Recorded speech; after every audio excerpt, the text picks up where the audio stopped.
podcast. I am Tony Gerdeman here as always with Tom Orr. We are coming to you live from our post-game show, our instant reaction post-game show from Ohio State's 22-10 win over Northwestern to secure, Tom, the Big Ten championship game. You said it could not be done, and it was done. 4 years in a row, I said there's no way. There's no possible way the team that is a heavy favorite to win the Big Ten could possibly win the Big Ten. And yet, for the fourth year in a row, here they have proven me wrong. Wrong again, Tomo. Shameful. This one wasn't as easy as we thought, and it wasn't our fault.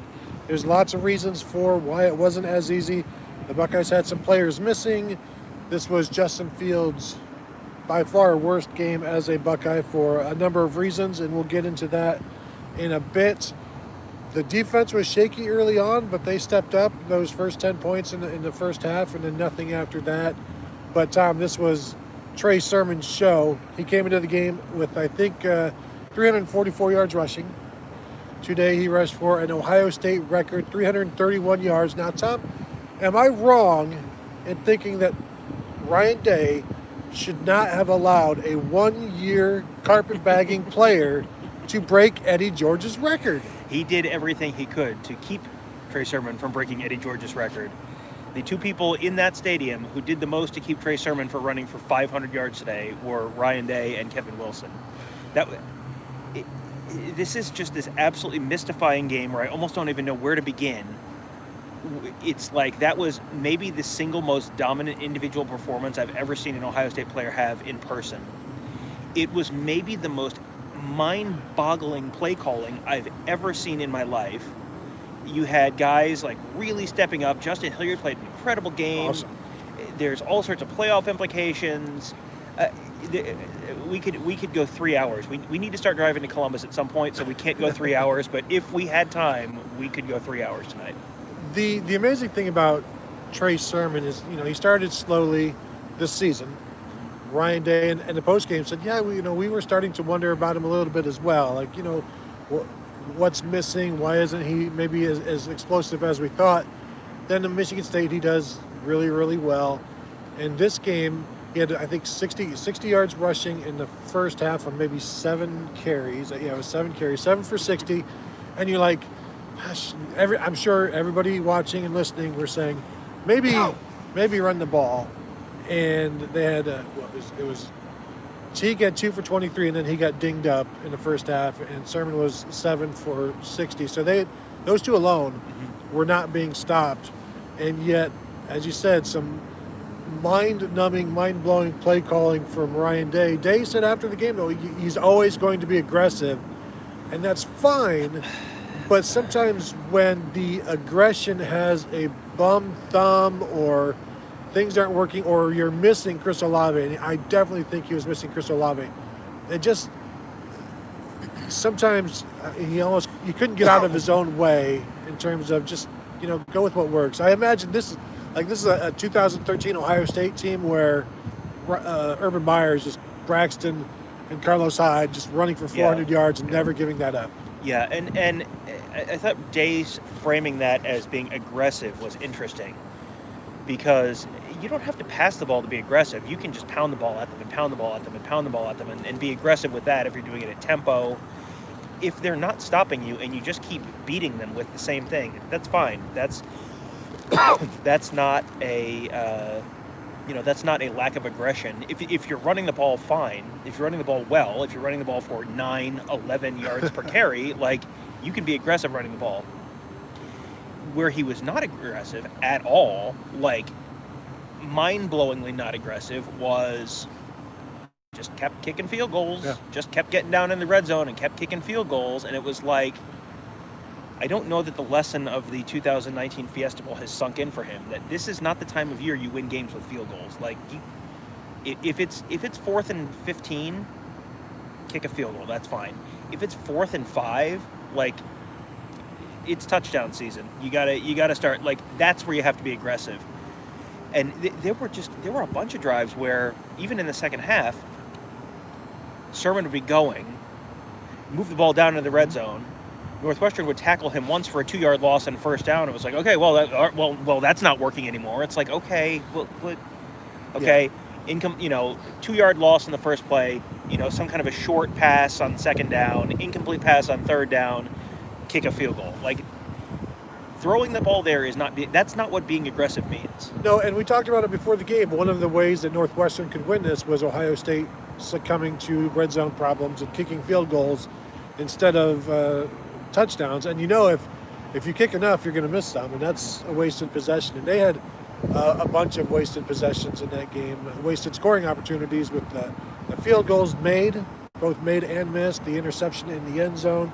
So this should have been a much different game, and it would have been maybe with more running in the first half and running down in the red zone, because there were times where you're right, they would, like, Sermon would go 65 yards and then Justin Fields went 8 on the next one, and they're like inside the 12 or whatever, or 13, 15, and two incompletions after that. And now you're third and long, and it's, well, now we got to keep throwing. And I understand throwing on first down, and you're going to do that, but when you're getting so much push and success, and Trey Sermon is making all of the right cuts, and I think he had at least 4 rushes of 23 yards, and maybe 5. I could be forgetting like a 40-yarder in there because he had so many, and it was 271 yards rushing in the second half, which to me, I mean, that would have been third all time in Ohio State history. Yeah, just in that, because behind Eddie and Archie had one against North Carolina, I think, and Ezekiel Elliott had one against Indiana. I think those are the only 3 that would have beaten that, and that was a whole game. So, I mean, he legitimately could have had a Jarrett Patterson, the running back for Buffalo, if you don't know him.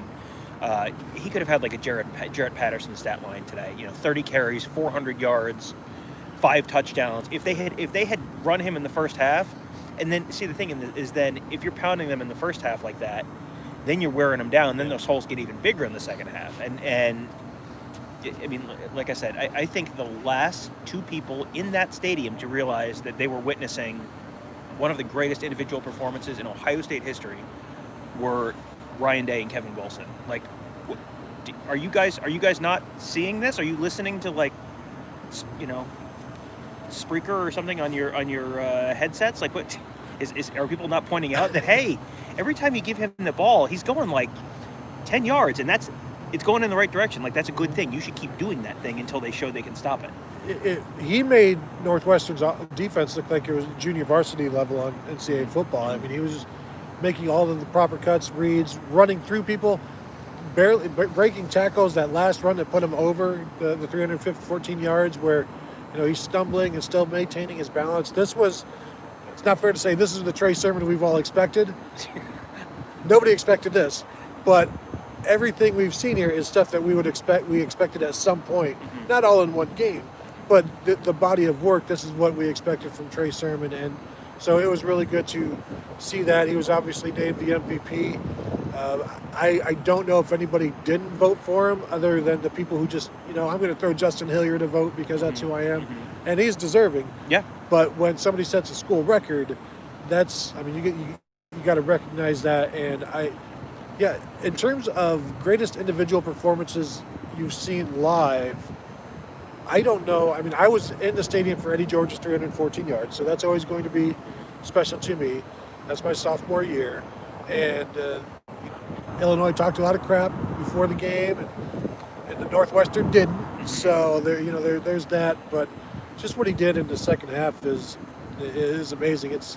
He said he was in the zone and things slowed down for him. You can tell that's a very good description of it. As like nothing was too fast, and I think everything was a little bit fast for him before early on in the season. Yeah, and he's someone who is, number one, coming off of a knee injury last year.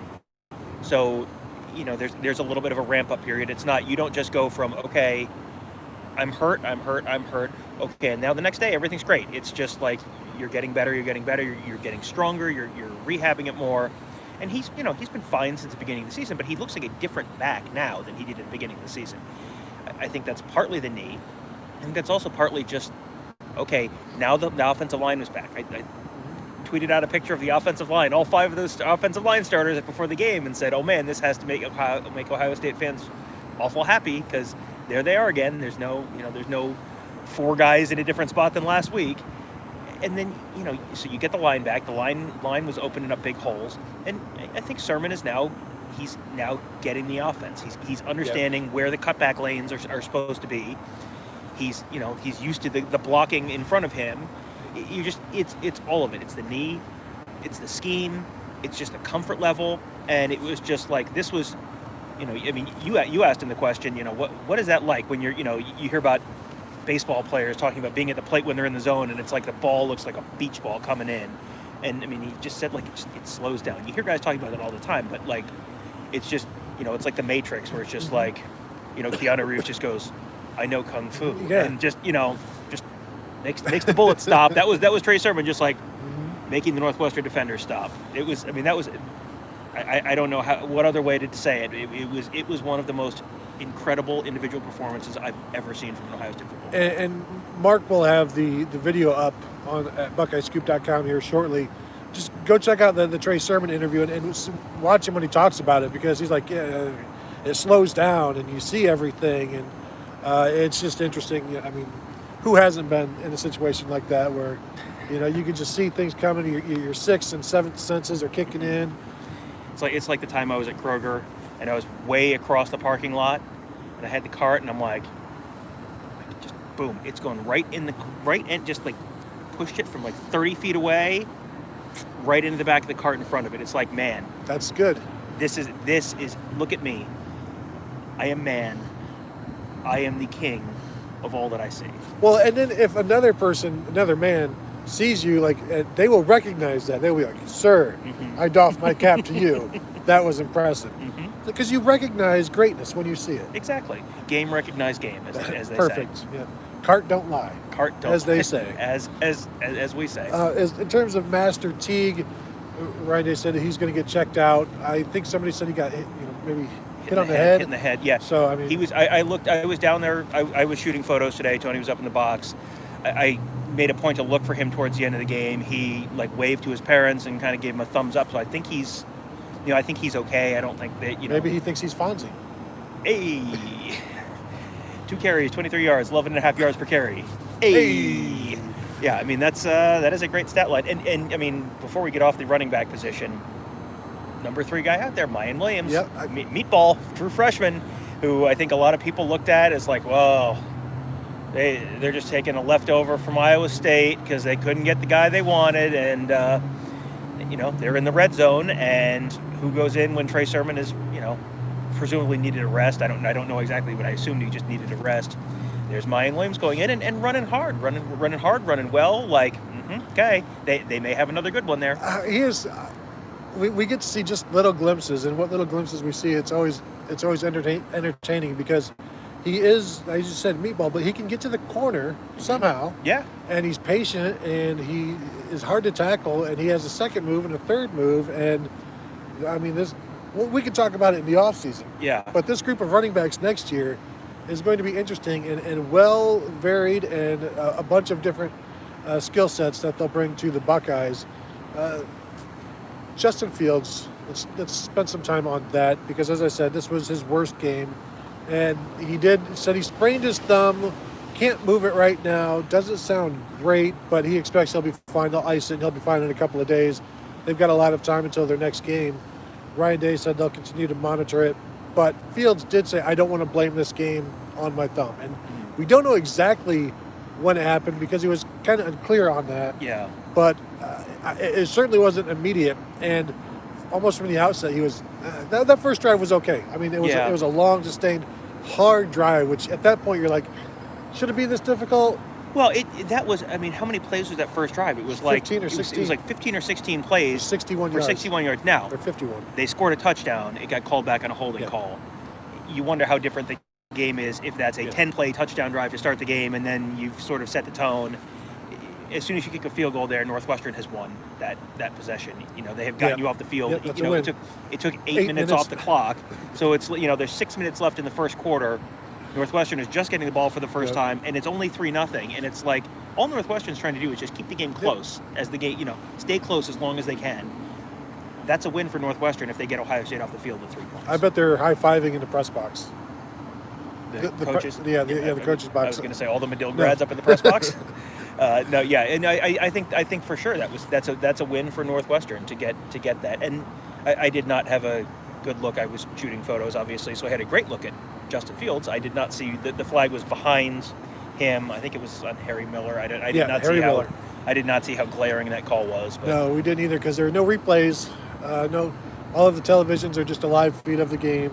So we didn't get to see any controversial calls. They didn't really show many of those on the scoreboard either. No. Justin Fields early on, there was that deep pass to Jameson Williams. Williams was open. It was a double move. It was an out and up, and he was open, and Fields threw it out of bounds. And I thought that's not. Yeah, that's weird. Yeah, it was very weird. And all game long until we heard that he had a bum thumb, it's like it seemed like this is a windy, wet game. The quarterback. This is like a JT Barrett game in November 20th, or this type of weather where it's 35 and just misting. Where I understand you're not gonna. It's December. It's the Big Ten. You're gonna have these games, but this one was inside, and it was just so puzzling, even early on. Yeah. He never looked right. It just looked off. Rattled. Which and is he rattled? Is he just pressing? I mean, there were people suggesting on Twitter that he was, trying to win himself the Heisman, and Day was trying to get him in the Heisman. Like, I don't know that either of them are really thinking about that right now. I mean, and for whatever reason he was pressing. Maybe Northwestern was doing something to get him uncomfortable. He didn't really get into it, but this is the second time. The second half against Indiana, he's just looked a little not quite himself, and that's just all the more reason why it was like, why are you not running the guy who's running for 10 yards? I mean, he's literally picking up just shy of a first down every time you give him the ball. You should consider doing that more, because I know the game plan was, that we talked about coming in. The game plan is probably a bunch of quick outs, and Fields is so accurate on those, and he just wasn't today. He was just off, and it happens. You are not going to be the single most accurate quarterback in the history of college football every single week. That is not a reasonable expectation. He was fine. He wasn't fantastic, but it just didn't look right. And I'm sure that Clemson, who is probably who Ohio State's going to play next, is going to be looking at this film, looking at the Indiana film, and going, what did they do, and how can we do it too? Yeah, I would agree with that. I think we were expecting passes to the tight ends today. I don't think that could happen because he was being pressured so early, so often that they had to keep the tight ends in quite a bit. And I saw a few plays where it was max protect with like 2 or 3 guys going out on routes, and you've got 4 guys defending them, or 5 guys sometimes in the secondary, and there's just nobody open, and there's no one to throw to. And we've heard so much about how Fields is only looking at Garrett Wilson and Chris Olave. And when Olave is your first read, he's usually going to be open. And now that player was Julian Fleming, and we saw how often he went to him early on. And then eventually that stopped because the throwing stopped. But we saw the out route, the weird out route to Jameson Williams, where Williams, I think, gave up on it because he was almost out of bounds, so he turned it up. And as soon as he turned it up, Fields threw the interception, threw the ball, and it was intercepted. So I think there was, I don't know if it's lack of trust. I don't know if it's just lack of communication and the cohesiveness. It was off all day, and maybe it wasn't all on Fields because, like I said, he was getting pressured early on, and maybe they didn't have enough guys in routes because they had to keep some guys in. Yeah, well, and I mean, I think part of it is just what you talked about earlier, which is it has been so glaring that Garrett Wilson and Chris Olave are the 2 people he's looking for in every play, that he's getting asked about it during press conferences. Ryan Day's getting asked about it during press conferences, and then when you don't have one of those guys, I mean, we heard early this week that Olave was going to be out, and it was like, oh, that's going to be real interesting because I don't know who else he trusts, and you can't just have one guy, because then, I mean, if we know that Justin Fields only throws to 2 guys. Northwestern probably did some film study this week, or at least pulled up some box scores and went, it seems as if all of the throws are going to these 2 guys. And there was enough out there about Olave this week that I would guess that Northwestern probably heard about it. And then that makes it, then your game plan can just be, don't let Garrett Wilson beat us. And I don't know what Garrett Wilson finished with. Wasn't many. It wasn't many. No, the over-under on catches for him was 7 for the game. And I looked at that and went, oh, that'll be an easy over. And then I don't think it was. He had a couple, when he had catches, he made two like circus catches, like big leaping catches on the sidelines. One was on the near sideline, kind of near midfield. One was on the far sideline towards the end of the game. Got kind of leaping catch, got 1 foot in. You can check my Twitter account. I posted photos of both of those. I got good shots of both of those. But I mean, that was one that Ryan Day talked about. Like he really made some big plays. He was 4 for 49. 4 catches, 49 yards. I mean, and Northwestern does not have super fantastic athletes that can just go one-on-one with Garrett Wilson. But if they don't need to go one-on-one with Garrett Wilson, if they can kind of go 2-on-1 with Garrett Wilson, well, that makes it a whole lot easier for them. Although the cornerback with the interception, that was his 6th interception, an incredible interception, one-handed in the end zone against Garrett Wilson. Another throw that was off, where it could have been placed better. And it's just so bizarre to see a game like that from Justin Fields. Julian Fleming, as I mentioned, 4 for 53. It looked like he was going to do some things until the issues with the thumb, and that was good to see. He had the drop early, but Fields kept going right back to him on those quick outs, and he looked good. And almost the one where he skirted down the sideline just got knocked out of bounds a little bit, or would have scored. You can see some things there you can see why people like him so much. And next year, I mean, if he's the Z, I mean he's going to get the ball quite a bit. You mentioned Wilson and Olave. I think they have like 35 and 34 catches, and nobody else has more than like 7 or 8. Yeah. So, and Jackson Smith and Jigba being out today too was big, because we heard Olave first, and then it was like, okay, well, I guess they'll just put Jackson Smith and Jigba at Z, or maybe you put Jackson Smith and Jigba at H and move Wilson back outside, and then like a day or two later we heard Jackson Smith and Jigba, and it was like, huh. And now what? Yep. So, and they did I think what we had talked about, which is go a lot more 2 tight end, 12 personnel. And if this is, Ryan Day talked after the game about the fact that they're, I think they're working on trying to get the 21-day rule changed from the Big Ten. If you can get Chris Olave back for the semifinal, that changes a lot of things. That makes this a different team if you have Olave and Wilson and Trey Sermon and Justin Fields. Here are the 2 questions that you need resolved, as we have a loud truck driving by right now, so we're sorry about that. Two questions you need resolved. Number 1, is Chris Olave going to be eligible under the Big Ten rule? Number 2, is Justin Fields' thumb going to be okay? How okay is Justin Fields' thumb going to be? Because the semifinal game is 12 days away, I think, or 13 days away. I think it's Friday night, so I think it's 2 weeks from last night. So if you can have Justin Fields take a week, ice it, rest it, get it better, and then be able to do a week of practice, like great. I would guess that there's a decent chance Justin Fields does not pick up a football between now and December 26th or so. Yeah, I mean it's bowl practices. That's when the young kids get in there and get to show their stuff. The defense, Tom, holding Northwestern's offense, the explosive offense, to just 10 points, which is what I predicted that they would do. Tom, you said, oh no, 10 points. Are you crazy? This is Northwestern we're talking about. You said Ohio State will hold Northwestern to 20. And I ask you, Tom, what was the score of today's game? 22. One of the teams had 22, which is extremely close to 20. Uh-huh. I think. Oh, really? I forget which one, but I'm not here to talk about numbers. We're not here. I don't want to confuse you. There's a lot of math involved here, but I think what I was more irritated by prediction-wise was it's not that hard for Ohio State to get to 38 points from where they were. Yeah, they had 22.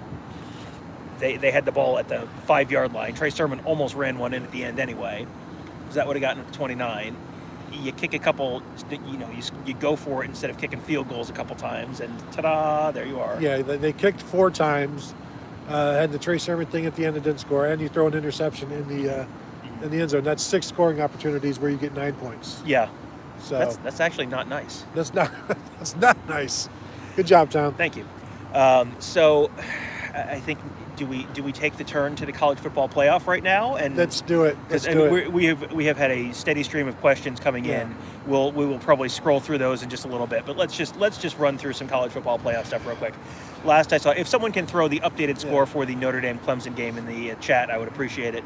When we walked outside, it was Clemson 24, Notre Dame 3 at the half, and I think that's just like, this is kind of what I expected. Still 24-3.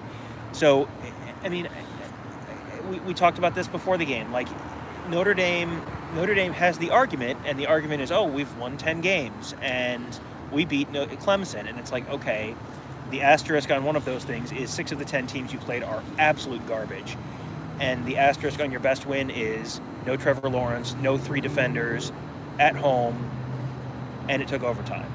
I mean, like, I think one of the shows this week, we talked about the fact that, okay, you keep going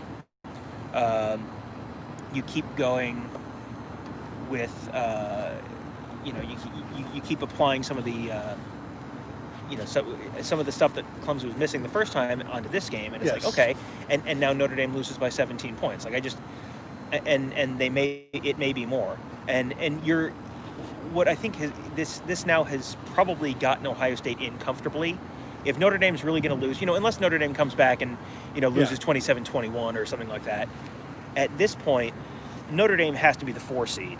Ohio State has to be ahead of Notre Dame, because now Notre Dame's first, big signature win is like, and then what happened? Yeah. And, North Carolina is fine, but North Carolina is not any better than Northwestern North Carolina or lost Indiana. to Florida State. Yeah, I mean, it's just not. And then the argument goes to Notre Dame and Texas A&M, because Iowa State is now out, and I don't think anybody had Oklahoma in. No. So it's those two, and Ohio State is in. Well, and that's the thing. Like, it's fine if there's a committee argument. Ohio State is completely fine with the fact that there's a committee argument. They just want the committee to be arguing about other people, because if the committee's arguing about should Notre Dame be in or Texas A&M be in, then you know what that means? That means Ohio State's already in. Right. Like, that's an argument for the 4th spot, not for the 3rd spot. So, and Texas A&M, I guess Jimbo Fisher was doing some politicking after the game, but I mean, I don't. They beat Tennessee 34-13, which is like, it's fine. I mean, that's Tennessee. Tennessee has been such a bad team this year that if they had gone into to Knoxville and hung a 45-0 win, then that's like okay, that's a little bit of a statement, and you can make his case for it. This is just like, well, we keep beating these bad teams that we have to play, and it's like, it's okay, but there's nothing about that team that suggests that their offense is materially better positioned to put a competitive game up against Alabama. So why do you want to, like, the committee wants 2 competitive semifinals and a competitive final if they can. I don't think Alabama, Texas A&M Part 2 is going to give them a competitive game. And I think that's going to be a boring game that people will probably not be that interested in. Exactly. We've seen that one. And so does that come into play? And do they go with Notre Dame instead? Simply because we've already seen what happens when Alabama plays Texas A&M. Although we've already seen what happens when Notre Dame plays Clemson, and sometimes the outcome changes. But that's a little bit different than the Alabama-Texas A&M example. And that would just be a straight rematch, Alabama-Texas A&M. And I think everybody knows how that will go. Everybody assumes how the Alabama-Notre Dame game will go.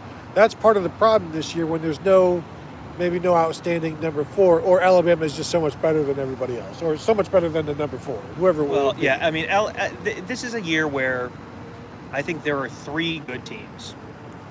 Maybe 3.5 if you want to say Notre Dame's pretty good. But Ohio State, Clemson, Alabama, very clearly the 3 best teams in the country, I think. I don't think that you're going to find anyone who's going to, anyone who is not a partisan who is going to have an opinion about that, that is different from that. At this point, you have to assume Alabama wins tonight. Alabama's number 1. Clemson very clearly number 2 at this point. Ohio State slides up to number 3 because if Notre Dame's getting drubbed, Notre Dame is not going to be the number 3 seed, and they're not going to want to play Clemson Notre Dame Part 3 anyway. That's not. Yeah. I mean, talk about games that are not compelling. Like, okay, now we've seen this game twice. Do we need to see it a third time? Probably not.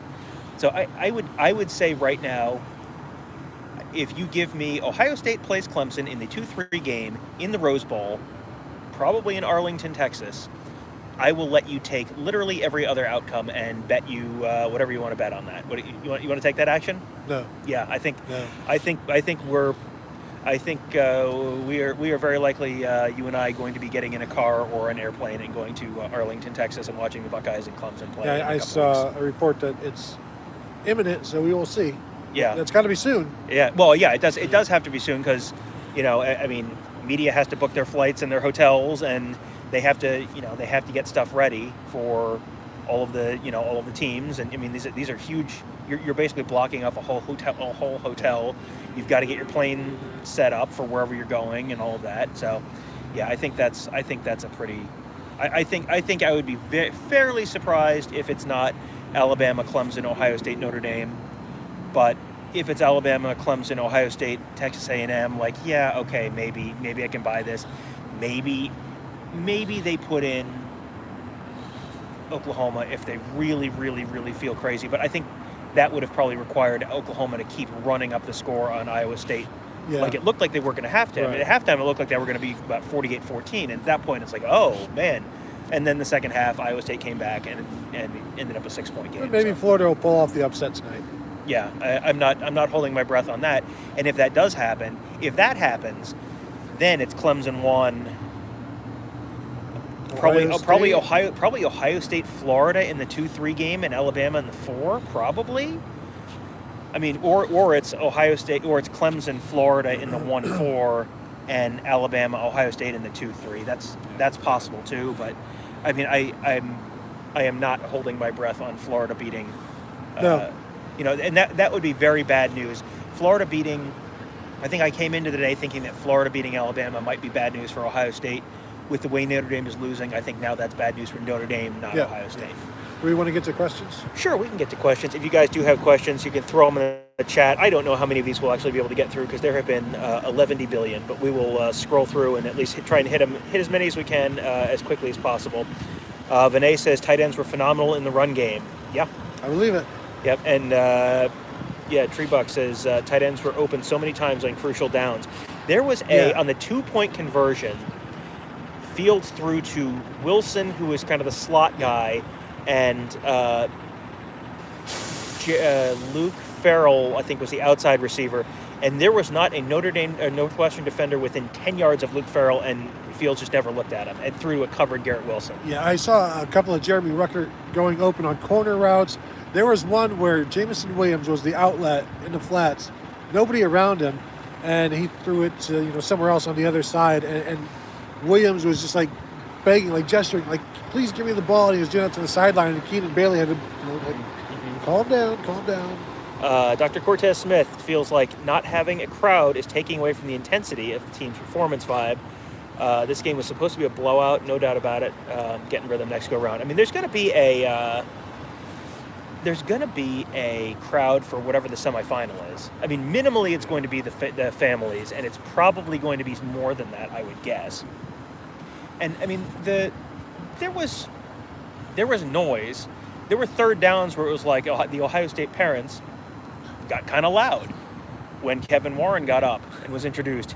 He got booed, and it was like audible. You said you could hear it up from the press box. Yeah, that was the only thing we could hear from the press box was the boos of Kevin Warren. The boos of Kevin Warren. I mean, and it is a better atmosphere when the families are there, at least, than when there's no one there. I mean, like the Indiana game, when there's no one there, like that's weird. One thing I did notice, the Ohio State backup offensive linemen, especially the younger guys, all on the sidelines, jumping up and down, waving towels. I mean, like they are. I mean, Ryan Day talks about how they need to bring their own energy. They are trying. They're doing it. They're doing what they can. I suspect they'll have some kind of a crowd, even with 5,000 people. And after this season, 5,000 people is going to seem like raucous. Yeah. I mean, that's going to seem just crazy.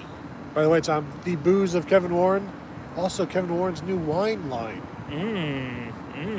I like it. Kevin Warren's Distillery. Yeah. Let's talk for a minute about the atmosphere inside the stadium, because this was. I saw someone calling me the Kroger Cart bowling champion of the world.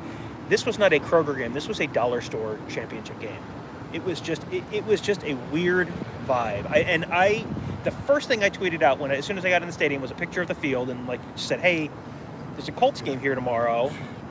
So they have the Colts end zones in there instead of the Ohio State Northwestern ones and all that. And people just went crazy over that. And it was like, I thought that was weird because there may be a protocol, there may be a process, that it has to have this much time. Maybe they didn't have enough time, maybe they didn't have crew to turn it, whatever it is. And it was like, okay, I'll show the Big Ten a little grace on that. And I think the SEC has their field, and the Falcons are playing at the same time as the Colts are tomorrow, and the SEC game is 8 hours later. So really they should have probably been able to do that. But it was like, okay, that's fine. No effort. That's not gonna make me, that's not gonna drive me crazy. I positioned myself behind the tunnel for Ohio State to run out, so I can get a cool picture of Ohio State running out with the pyro going off, but the empty stadium behind him for this cool, weird. And then there was no pyro, and it was just like, oh, Ohio State just running out of the tunnel. Okay, so there's no painted field, no pyro. Okay. After the game, normally the stage is set up. The front of the stage is all lit up with the Big Ten Championship Game logo, and it's a big one-piece thing they wheel onto the field. This was like, we got some risers, and we have a black curtain, and normally they have confetti falling from the ceiling and cannons that shoot streamers and confetti everywhere. And there was nothing. It was just, and now they're standing on the podium, and they're getting they did spend money on a trophy this year. That was good. Was it last year's trophy? I don't think it was a recycled trophy. Ohio State, can you just bring in? Yeah, can you just bring last year's? Trophy? And yeah, it's like the Yellow Buck. Yeah, no, it was just very odd. It was just, there were a lot of spots where corners got cut, and I know everyone is under real budget crunches this year, and I know that everyone is having to make tough choices. It was just, I'll be interested to see what the ACC title game celebration looks like. I'll be interested to see what the SEC title game celebration looks like, because the Big Ten was just like, it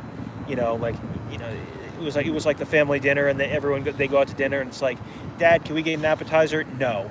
Yeah. Dad, can we get dessert? No. Dad, can we get can I upsize my combo? No. Like, you guys are sharing a kid's meal. This was the double stack championship game. Like, that's it's good. No disrespect to Wendy's. No. But yeah, there was a little bit of this is a Wendy's going on in the Big Ten championship. Yeah, no, and there was no atmosphere upstairs because you couldn't hear anything. But it just, it was like into the second quarter, and you look at the clock, and it's like it's 1 p.m. Yeah. This just doesn't feel right. Yeah. Because in this building, because we've been here 4 years in a row covering the game, and it's like this wasn't. There's usually just this. It's more grand. It's more epic. It's definitely more special when everything's going on and everything is buzzing and there's all kinds of things going on. There's just nothing going on. Well, and normally during a normal year, you come down here, and if you walk around downtown Indy, there's fans everywhere. Yeah. Bars are packed. Like, obviously, we know why that's not the case this year. There's nothing you can do about that. They could have had 12,000, 17,000, whatever the number is, fans here. They chose not to do that. But they're just have the 12,000 fans here, have them spend money on tickets, and then spend the money that you earn from your tickets on making this feel like an event and not feel like this should not feel like a early season Ohio State versus Bowling Green game. Like, just not. It was just. This is supposed to be your league's signature event in your league's biggest sport. That Fox is going to make $18 million on the advertising from this game. Spend $5,000 on some pyro. Spend $5,000 on some streamers. Bring the normal stage out. You can spend $100,000 on making this event still feel like an event. You can make it look like an event on TV, and not make it look like the third grade Mr. Warren's third grade class presents the Big Yeah. Ten championship game, a play by Kevin Warren. Like, I do wonder. Let us know, what did it look like on television? Could you tell it was underwhelming, or was the piped in crowd enough to kind of, Yeah. were you deceived? I guess we should say. yeah, it was just a very I mean, there was like as we said, there was a lot of weird stuff going on today, but yeah, it was very much not like a normal game. Let's see. Michael says Sermon looked a lot like Zeke today. I mean, he looked like Zeke in the Big Ten championship game, and then he kept running for another 80 yards or so on top of that. Vinay says A&M struggled in the beginning too. Yeah, I mean, that's just. I think that's everything. David says Clemson's about to really pull away from Notre Dame. Vinay says, Tom and Tony, are you surprised to not see as many crossing routes in the beginning of the game? Well, there was Gary Wilson had a really long one, but Fields got hit right as he threw it, and it felt like maybe they were just unable to get some of those. But then also, I think there are a lot of vertical routes, and they were just all covered. Yeah. Cheryl says Coach Day will learn from this game. She's not stressing it. I mean, what does Ryan Day's takeaway from this game? Run the ball when it's working. You can be aggressive as a running team as well. We've seen that aggression can also come through with the tempo and the running game, and we haven't seen much tempo with these guys lately, and you can be aggressive that way as well. Clemson apparently up 31-3 now. Brian Kelly might not go to the playoff even if parents are invited. Right. You know what? I'm going to stand my ground. Yeah. I'm not going to the What a playoffs. principled stand. Okay, Chris. Cheryl says Lawrence running against Notre Dame like he did against the Buckeyes last season. I mean, that's, I have thought for several weeks now that if Ohio State could somehow end up playing Notre Dame in the semifinals, Ohio State might kill them. I have really, people have been in such a rush to crown Notre Dame. No. This Notre Dame team is different. Right. It's like every year, no, sir, you don't understand. This Notre Dame team is different. And then they go in, and then they get to the exact point in the season where they have to play a good team at the end of the year, and they just get turned into an absolute grease streak. I mean, just right into the wood chipper in the exact same way every time. And it's like, oh, no. But this time it's going to be different. And eventually you have to make the difference yourself, like Clemson did, after all of the years of Clemsoning, like Ohio State did under, Jim Tressel, and eventually then Urban Meyer took them to that next level into BCS, out and beyond. But yeah, eventually you have to get over and overcome the shortcomings that your program has, and then people might start to believe in you. Right now, I can't do it with Notre Dame.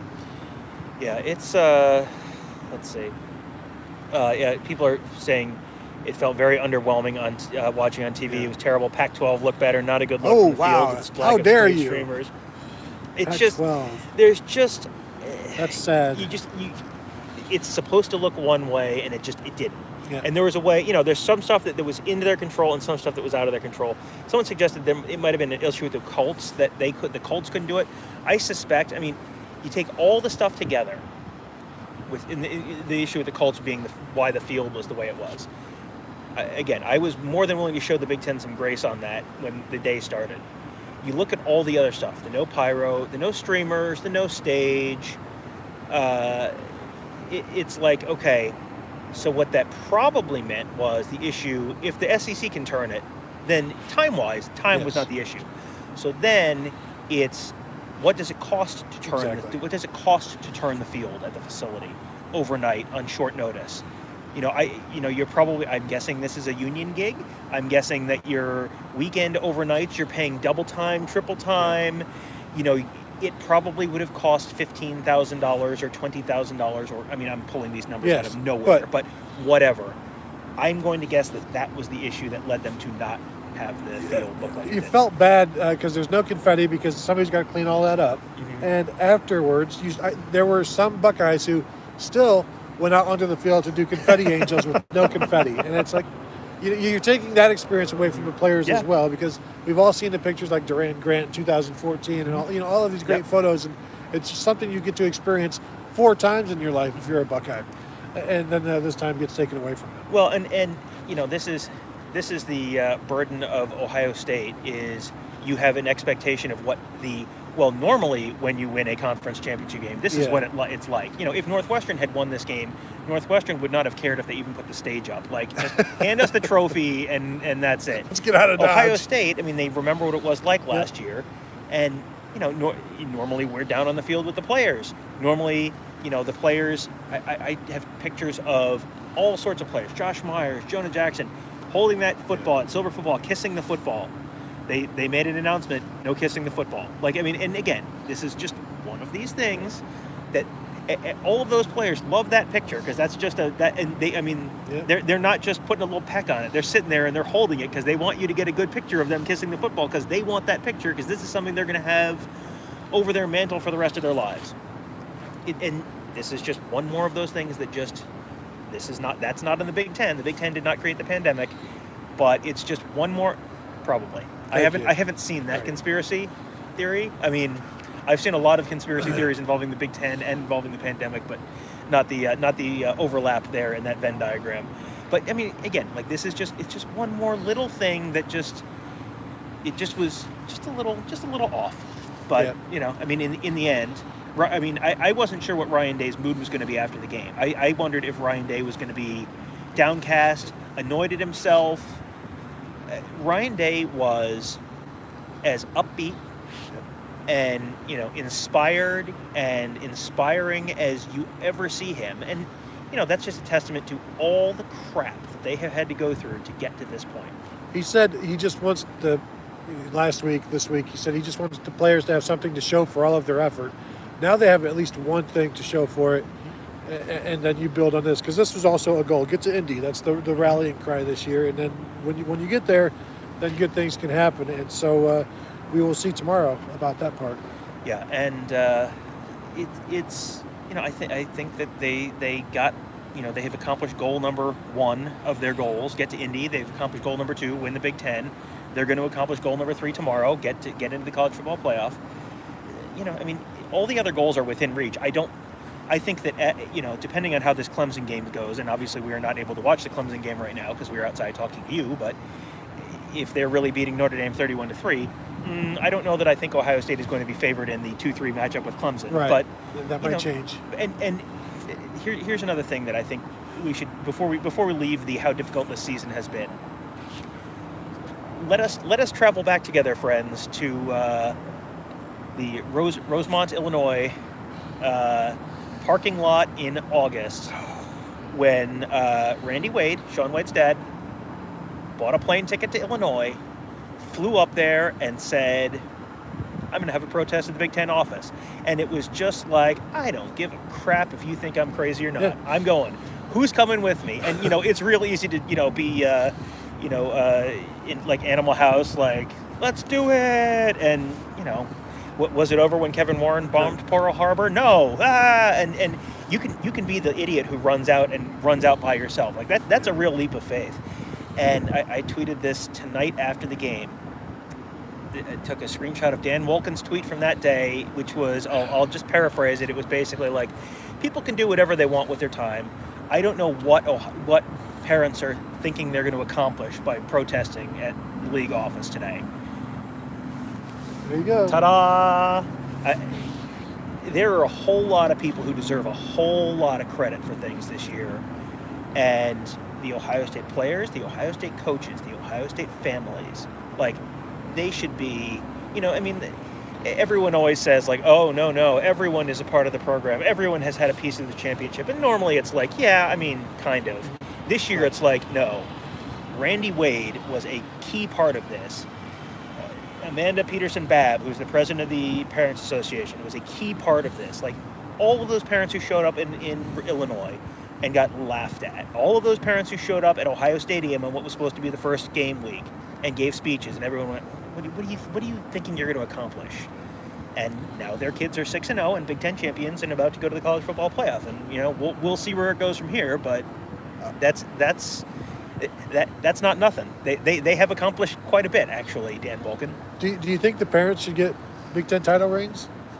I don't know if that's a. Is that an I don't know if NCAA that's an thing? NCAA thing. I don't know. That may also be a budget thing. The budget hole has not been completely patched, but I mean, if they gave some sort of national championship Yeah. watches to parents, if that was allowed, or pendants if they win a national championship, or I don't know, some kind of gold pants type thing to the moms, whatever. Like, I would co-sign that. Yeah. That's and I don't think there's anyone in the world that appreciates what everyone has done for this program more than Ryan Day.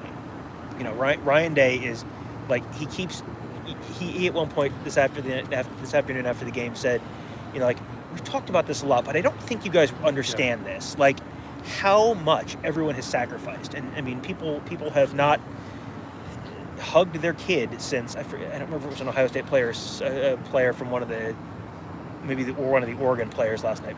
People have not hugged their kids since March. Like, I saw Josh Myers talking to, I assume, a relative of his after the game, and Josh Myers is down on the field, and whoever he was talking to was 7 rows up behind the tarp that has tarped off the first 7 rows of the crowd so that no one can get too close to the field and accidentally hug someone, or I mean, and it's just like we're all going through some flavor of this year. It's been a little more extreme for the Ohio State football players, and now they're going to do it, and now they're not going to see their families for Christmas because they have to stay in their little quasi bubble to get another 13 days to get to the playoff. And then watching a game last week, wherever it was, where the players are hugging family members in the stands from another conference, and it's just two different worlds. And what Ohio State is going through, and they have said it's been tougher for Ohio State than anybody else in the nation, and that's one of the reasons. Like, just they're cut off from everybody. Let's see. Go back through a few more.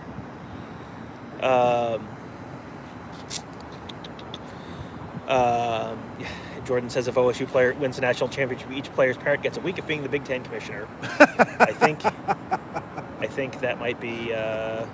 Not sure that'll go, but maybe. Michael says he was not saying maybe run the ball, using a whole other vocabulary. Worst coaching of an OSU team I've seen in a good long time. That was, I mean, unquestionably, that was the worst game management I have seen from Ryan Day, bar none. I don't know what number 2 is, but that was number 1. What about the throw the screen over to the left out of the blue? Like, I think there's a fake right, and then you threw it left, and it's like, that. What is this? Yeah, it was a little too clever. Michael says, did you admit you were wrong about it being a blowout? Yes, multiple times. Thank you for joining us. All we do here is admit being wrong about stuff. Except for when Tom, what did I predict Northwestern would score today? 10 points, I believe. How many did they score today, Tom? I don't know. I didn't get a final stat packet. Sorry, I was down. I'll let you know, Tom. It was 10 points. And so we don't like to toot our own horns here and tell everybody when we're right about stuff. But I was right about one thing. And I'm just going to toot my own horn on that. Yeah, everyone. There's a few people who are interested in telling us how wrong we were before the game. I did go back through my tweets tonight. I quote tweeted something that I posted.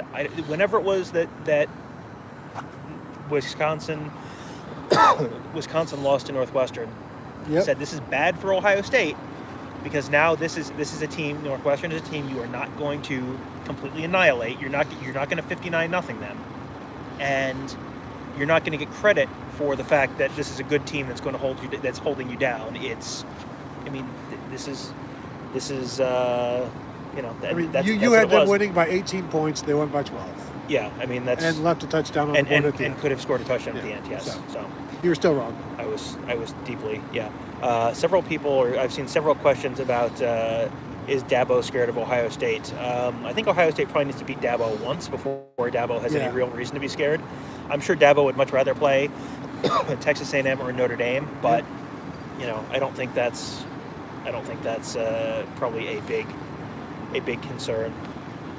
Let's see. Haskell Garrett had a good game putting pressure. I mean, it seemed like they had a lot of pressure, but they never got to. It was like the classic Ohio State 2020 defensive line. Like Tyreek Smith is so close. So often. Yeah, and then he got there once and got a late hit penalty. Yeah, that was, and you could tell that was just a frustration. Let's see. Yeah, I think we've mostly gone through. We have had a lot of. We've had a lot of questions. Yes, a lot of questions.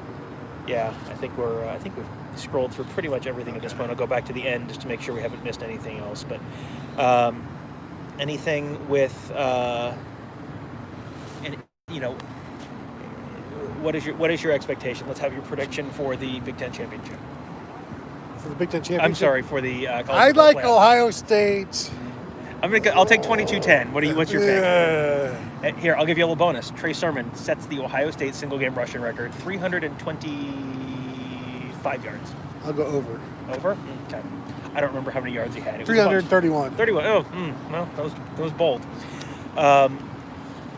What's your final answer on the college football playoff right now? They are in. They will be the 3 seed with Clemson being 2, Alabama being 1. And Notre Dame is blowing it right now for that 4 seed. I think Texas A&M might be. Jimbo's lighting up a cigar and probably shotgunning some beers, I guess, is what you do if you're him. Yeah, I mean, I don't know how much you want to celebrate that, because I know, I know that, we're in. Now, they who want do to we get play? in. Yeah, they want to get in, and I'm sure they think they're going to beat Alabama. I think there's, there is a long history of people saying we want Bama, and then it turning out that they did not, in fact, want Bama. Right. I think might be how that ends. I think people need, Jimbo, that's a meme. Yeah. It's not a real thing. It's just something people say. No. But I will be surprised if he doesn't also try to say how much better they are than Clemson or Ohio State, so that they can try to avoid that 4 seed. And the committee ain't going to win a rematch with Alabama and Texas A&M that first round. That wouldn't be fair to the Aggies and whatever. That's my Jimbo impersonation. Yeah. And I think you got to be a little higher pitched. He's a little more high pitched. That's Dan Mullen. It is there's some similarities. But you're right. There. But there's some similarities there. Yeah. And if Florida somehow beats Alabama tonight, that's the only thing that really throws anything else off. But Tom, Australian Dan Mullen. Not even going to try. Not even going to try. You have to sit down and take notes. All right, I got to do it this way. No, it's been too long of a day. It has been We've been here for 15 hours. It has been way too long of a day, and we have another 3 hours or so to drive home. So can't wait. Are we done? Oh, what's this? I think we're done. Okay. Yep. All right. Michael does ask if we had to go to St. Elmo's last night for dinner. No, we kept it very simple last night. We got here, we did our post game show, we picked something up with it through a drive-through and headed back to the hotel, and that was it. That was it. Watched. It turns out these work trips are actually mostly work. Thought we were going to watch the Pac-12 championship game on the TV, but Dish and Fox were having some issues, so we just watched it on the laptop. So, all right, well, yeah. We'll, we're probably going to have another show tomorrow. That's how this typically goes this weekend. We'll, I think we're expecting to talk to Ryan Day. I mean, the show is at noon. We should be talking to Ryan Day shortly after the selection show. So I'm going to guess we'll have a podcast out mid to late afternoon tomorrow with all sorts of talk about Ohio State and where they're headed for the college football playoff. And should Texas A&M have jumped them like they did.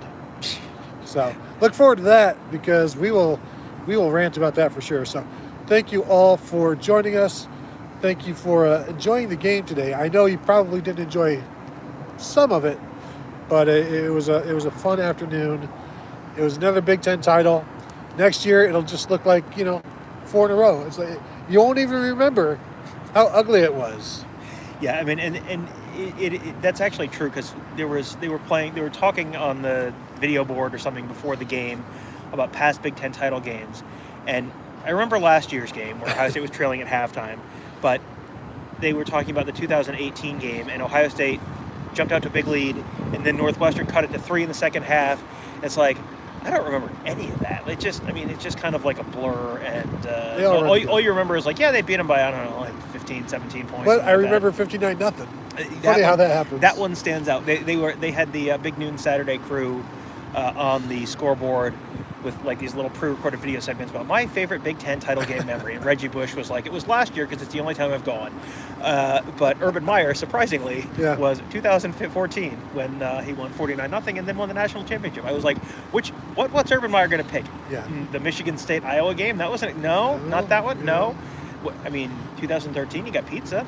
That's always fun. Come on. But no, turns out he picked out 2014. I was as surprised as you. All right. Thank you all for joining us. Have a good rest of your day, and we will talk to you guys tomorrow.